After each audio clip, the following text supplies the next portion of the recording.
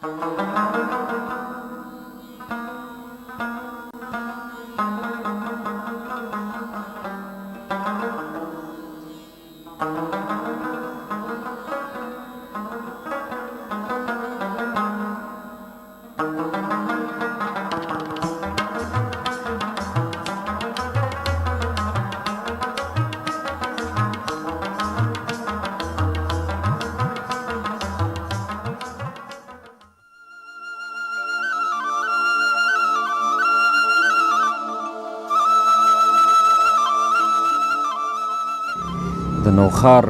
ګلورینه فضا، سیندونه، ورشوګانې او میدانونه زړه راښکونکي اثرات لري. دا یوه زرخیزه او مردمخیزه ضلع ده. د پښتو ادبي تاریخ کې د نوښار مقام هر دور کې ځانګړی والا پاتې شوی دی. نن هم د نوښار ادبي ماحول ډیر سازګار دی. نن د دې ادبي بڼ یو داسې لیکوال سره ملاقات کوو چې د خپل قابلیت په اساس یې د شاعرۍ په ترڅ په څېړنه او تنقید کې خصوصي نامه ګټلې ده.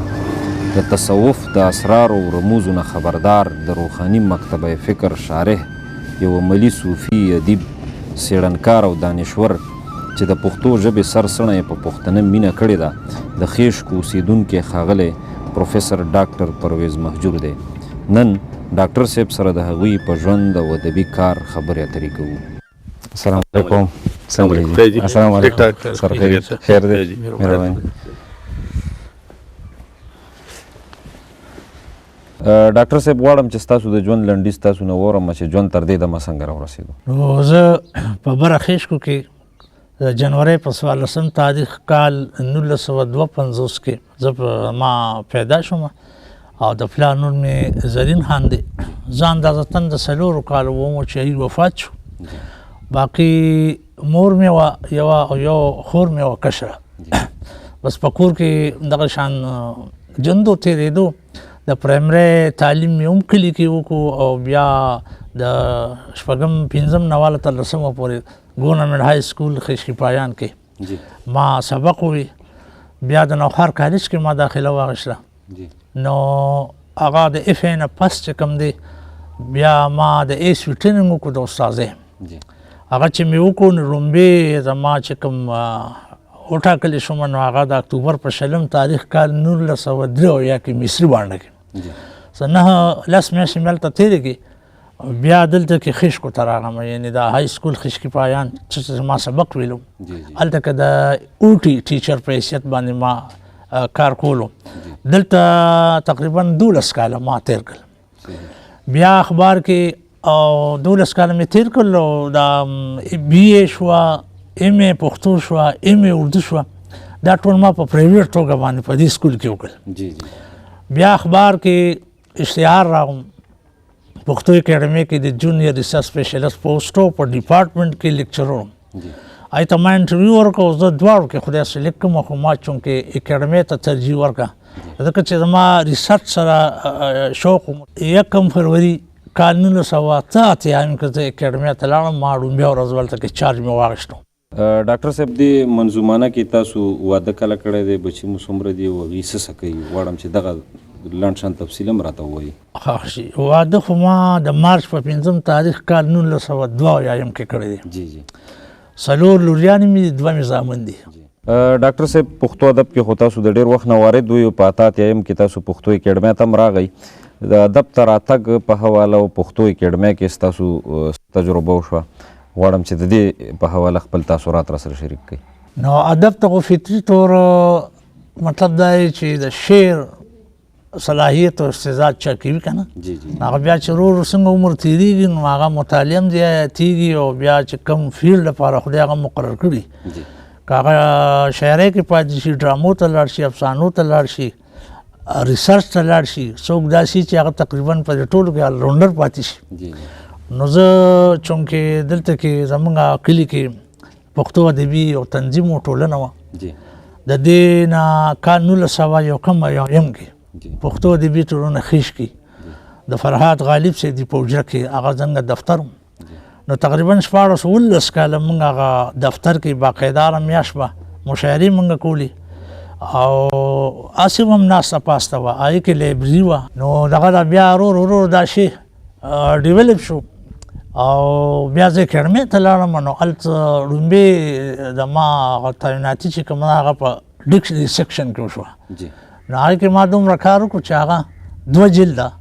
11 جلد او 12 جلد پښتو ژبه هغې کې ما کار وکړو هغه بیا چاپ هم شو میا تقیم الحق کاکا خیل چې هغه وخت کې ډاکټر راجودي شاه صاحب زموږ ډایرکټر نو دوی ورته وویل چې دې د دې ډکشنري نه وباسو دې ادبي تحقیق ته دغه کړه ځکه چې زما داسې مقالې چاپ هم شوې او بیا باړهګلې سیمینار کې ما یو مقاله د عبدالقادر خان خټک په صوفیانه شاعرۍ باندې لوستې وه نو هغه د میا تقیم الحق صاحب ډېره خوښه شوې نو زما مخکې ورته وي نو هغه بس د هغې نه بیا چې کوم دی ادبي ریسرچ ته راوړی دی نو علي محمد مخلص دیوان مې مرتب کړو چې هغه په سن 61 کې مولانا عبدالقادر صاحب راوړی د برټش میوزیم لندن نه د مایکروفیلم شکل کې پروت و په هغې چا کار نو کړی نو په هغې مې کار وکړو ډاکټر صاحب تر دې ستاسو څومره تصنیفات او تالیفات هغه منظریام ته راغلي دي چاپ شوي دي او ناچاپ څه اثار لرئ که نه لرئ نو ما څنګه چې لاړم نو اول هغه ډکشنري سیکشن کې ما کار وکړو که نه پښتو ژبه 11 او 12 جلد هغې کې مې کار وکړو چاپ شو بیا دې دوران کې پروفیسر نواز طاهر صاحب زموږ ډایرکټر و نو هغه شاد محمد خان یو شاعر و د مردان هغه هم ډېر ښه شاعر و 3 کتابونه د دې ترتیب او تدوین وکړه لومبې کتاب چې کوم دی د دغه نه پس بیا چې کوم دی دیوان شاد محمد خان هم یې وکړو بیا د ارزاني دیوان هم چاپ شو دې ارزاني پی ایچ ډي مې هم کول او دې دوران کې ما د علي محمد مخلص دیوان هم چې کوم دی هم مرتب کړو دواړه کار مې کول که نه جي بیا مرزا خان انصاري دیوان چې کوم دی دا خو امیش خلیل صاحب هم چاپ کړو او په افغانستان کې 2 شینواري هم چاپ کړو خو دوی ما ته ووایي چې تا په روحانیانو کې مطالعه ډېره زیاته وکړه نو دا دوباره کتاب مرتب کړو ښه به وي او ښه مقدمه هم پرې ولیکم هغه خدای ماله یو داسې نسخه لاسله راوسته چې اکیډمۍ کې نه وه یو طارق شاه کاکا خیل هغه د نسخو ډېر شوق کولو نو هغه له زه تللی وم نو هغه نه مونږ راوړه او غالبا د هغه نسخه کوم چې میجر راوټي کتلې وه برحال د هغه په شاعرۍ او فن او فکر ما مطلب دا چې بحث وکړو په مقدمه کې هم خلکو خوښ کړم بیا د علي محمد مخلص چې کوم دی د علي محمد مخلص باندې ما هغه دیوان دغه ما ترتیب کړو که نه جي د دې نه علاوه چې کوم دی دا دغه والا د اسلام آباد نه ما ته دا یو 2 پیشکش وشو چېرې ته د دې بچو دا کومې سندرې ده روایتي اکو وکو سر زندګو غوا مې لاړه که نه نو دې دا راته راټولې کړه په اردو کې د دې ترجمه وکړه او د دې په پس منظر باندې هم که څه ویلی شي نو وکړه نو هغه مې هغې له وکړو بیا دا ګریلو دا په څه نوم باندې چاپ دی دا بچوں کے روایتی گیت پشتو ادب میں بچوں کے روایتی گیت بل د رحمان بابا اکادمی ادبیات راته وایي چې د په ژوند او فن باندې موږ له څه ولیکه نو هغې له مې کتاب په اردو کې چاپ شو د دې نه علاوه چې کوم دی ما په روحاني تصوف باندې یو کتاب لیکلی 300 صفحو خو چاپ نه دی بل واصل دیوان چې کوم دی هغه مې مرتب کړی خو هغه لا چاپ نه دی نو دغه د کتابونو تقریبا 12 کتابونه جوړېږي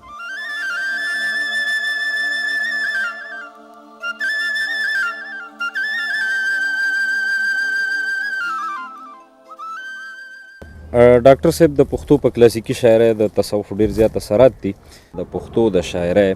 او د تصوف تر 20مې پیړۍ پورې څومره نږدې تعلق او تړون پاتې شوی دی نو تصوف باره کې خو کوم عام تعریفونه دي ساده تعریفونه خو منځ کې هغه د ډېر وضاحت محتاج دي لکه عام طور دا ویلی شي چې تصوف د نفس تزکیه بل تعریف دا دی چې دا د زړه صفایی ده بل تعریف دا دی چې تصوف د خو اخلاقو نوم دی خو دا اخلاق چې کوم دي که نه جي دا چې کوم سفر غواړي او کوم خواري غواړي په نفس باندې کوم جبر کول غواړي هغه نفسي خواهشات ختمول غواړي د نفس اماره نه بیا مطلب دا چې ما نفس لوامه نفس مطمئنه بیا نفس مطمئنه چې کوم دا اخري مقام دی خو په دې کې نور صوفیاو چې کوم دی ګڼ یعنی درجې خولي خدا د قرآن نه دا ثابت دي. بل تصوف باره کې چې د علامه اقبال کوم تعریف دی هغه د عام خلکو دپاره او د عام تصوف د مطالعې دپاره د ستونکو دپاره هغه ډېر زیات آسان دی. هغه د تصوف درې مراحل ټاکي. اول ایمان،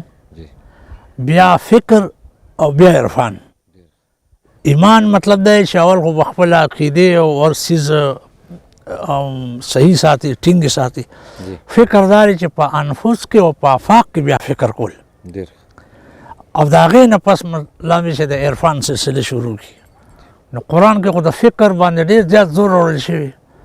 او په تصوف کې هم په فکر ډېر زور راوړل شوی دی او د فکر بیا ډېر مختلف مدارج دي. نو د دې نه پس چې کوم دی عرفان حاصلېږي د الله تعالی د ذات ته سړی ورنږدې کېږي او هغه فکر لکه څنګه چې ما وویل چې انفس په خپل ځان کې او بیا په آفاق کې. نو هسې خو ډېر تعریفونه دي خو مطلب دا دی چې دا عام طور دا تعریفونه ویلی شي. اوس د نفس تزکیه شوه نو دا څه آسان کار خو نه دی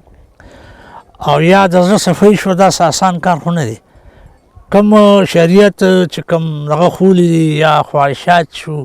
نفسي یا څونه لذتونه شو دا ټول د نفس نه ایستل د زړه نه ایستل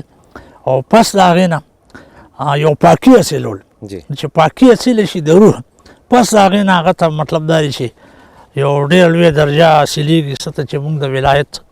درجه وي. او د اخلاقو سلسله چې کوم ده هغه تخلقو باخلاق الله اخري مقام دی، یعنې په خدایي اخلاقو باندې متصف کېدل. نو دا اخري مقام دی. نو دغه عام طور ساده تعریفونه کېدي شي او تر کومه حده پورې چې د پښتو ادب د تصوف تعلق دی. نو په پښتو ادب کې لومبی معلوم کتاب چې کوم دی دا خیر البیان لیکل شوی دی او د خیر البیان چې کوم تحریک پیدا کو په پښتو ادب کې نو هغې کې لومبی سړی چې کوم هغه ارزاني خیش کړو. ارزاني د هغه فضیلت دا دی چې هغه د پیروخان اماثر برای راست د هغه د نظریاتو او فلسفې نه خبر و. بل د هغه نظریه او فلسفه هغه په خپله شاعرۍ کې د هغې یو تفسیر غوندې وړاندې بوم. بل د روحاني شاعرانو لپاره هغه یو داسې اسلوب وضع کړو چې اصطلاحات د تصوف او ادبي اصطلاحات په دې کې رمزي او علامتي او استعاراتي رنګ پیدا کول چې کوم دی د دې شروع په پښتو ادب کې دا ارزاني شروع کو. بیا مرزا خان او واصل روحاني او علي محمد مخلص دغه اسلوب چې کوم دی دا خپل انتها ته ورسولو. نو پکې تصوف هم دی، پکې رومانیت هم دی او پکې فن هم دی. د شعریت انتها په فن په حواله دا په مرزا خان کې او دا په واصل روحاني کې. نو ارزاني چې کوم دی هغه ته مونږ لومبی صاحب دیوان شاعر هم ویو. نو د روحانیان نو پس بیا د خوشحال بابا دور راځي. بیا د هغه په زامنو کې چې کوم باقاعده صوفي دی او د یو سلسلې سره تعلق لري او پیري مریدي او بیا په هغې کې د تصوف علمي اثرات دی. نو هغه عبدالقادر خان خټک دی چې د هغه زوی دی. د هغه نه پس د هغه زامنو نه بیا رحمان بابا راځي چې هغه د تصوف یعنی د اسلوب جوړېدو کې چې کوم دی هغه د وخت هم ډېر لوی اثري او د یو صوفي د هغه د شخصیت او د اپروچ ډېر غټ بنیادي محرکات دي. نو همدغه تصوف دی خو هغه د نورو نه د تیرو نه ډېر مختلف، ډېر پوست، ډېر اسان او ډېر خوږ تر دې چې هغه ټولو پښتنو چې کوم دی هغه ومنلو او هغه ته د ولایت درجه چې کوم دی هغه د ټولو پښتنو ورکړه. نو هغه یو سمبل دی. بیا په دې ټولو کې چې کوم دی وروستو رسمي غوندې دغه دي د نازک خیالو دا کوم پیریډ چې کوم دی حمید بابا او کاظم خان شیدا او علي خان را ټول دي هغوی مکمل صوفیان نو د هغې دغه کې هغه شی نشته ځکه چې هغه د فن نور اړخونه یې راغېستي او د پښتو ډېر لوی قدر یې کړی. بیا چې موږ شلمې صدۍ ته راځو نو دلته کې بیا حمزه شینواري باقاعده هغه د خپلو مطالعې په رڼا کې د شلمې صدۍ د فضا مطابق هغه نور علوم سره متعلق الجمالیات متعلق الفلسفه نفسیات ډېره جوړه مطالعه د نفسیات او د نور علومونو هغه تصوف سره دغه خبرې شامل شي نو یو جدا رنګ او دغه یو جدا مقام مونته او دغه فلسفیانه تصوف چې هغه په فکری لحاظ باندې لګي نو هغه جذباتي طور او روحاني طور په دغه تجربه کې دومره ډوبي کنه چې هغه سړی ته د خپل ذات نه ورک شي او دغه ورکېدل چې کوم دي څه ته چې ګمشودګي وي دا هغه د ذات د فنا یوه حواله جوړېږي.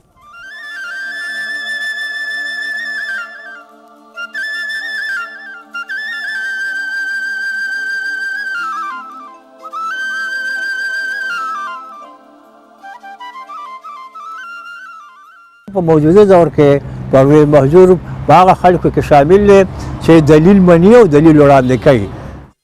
ډاکټر صاحب د ذوق تقاضا خو دا ده چې موسیقي به م خامخا خوښوئ.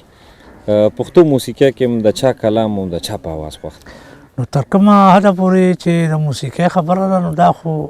یو فطري څیز دی. بلکل. تر کومه حده پورې دا چې یاره یو اواز دی یو میوزیک دی نو هغې کې زما خو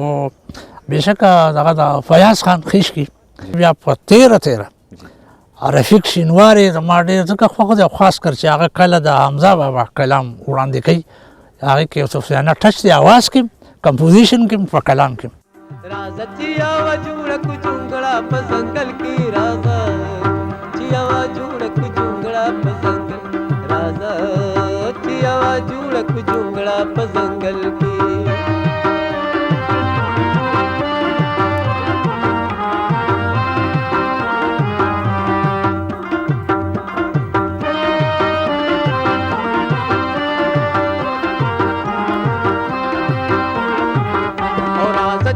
विशाल जुड़ा दुनिया को दुनिया की द गुल प खामोश या द बुलबुल तू नवा की ओ पैदा च द खंदान रशानी गुल को जड़ा तरहा गदूर यो बुलता चिर पयो भल की राजा जिया जुड़ा को चुंगड़ा पसंगल की राजा जिया जुड़ा को चुंगड़ा पसंगल राजा जिया जुड़ा को पसंगल की राजा जिया जुड़क जुंगड़ा पसंगल की अजीबदा यारा नदा पफिराक मैंने दिल दी राशो गोर लैला दान ये कोरन आस्ताना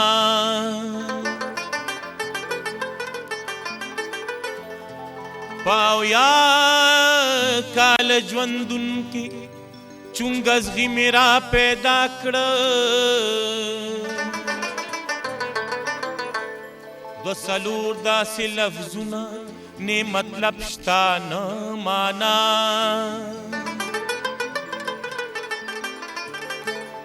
اے زما جان جانانا اے د نور او حسن خانا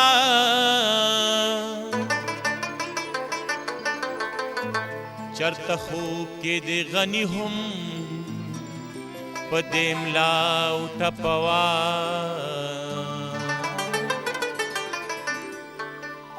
اے د حسن و نور دریابا اے د حسن و نور دریابا مالا یو ټکې د نور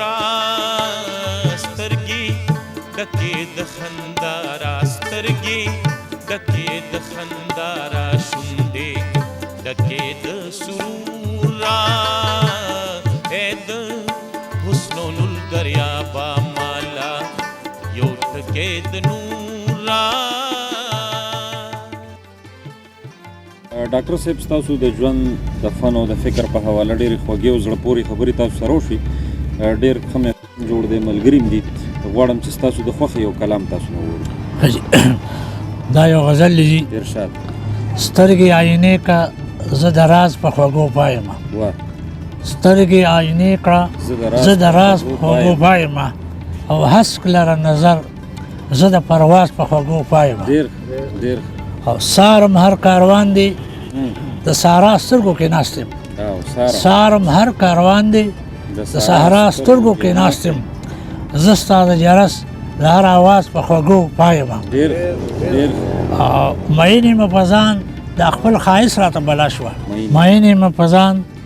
د خپل ښایست راته بلا شوه وه زه لکه نرګس د خپل انداز په خوږو پایمه ډېر ډېر او له خویه سپېلنیم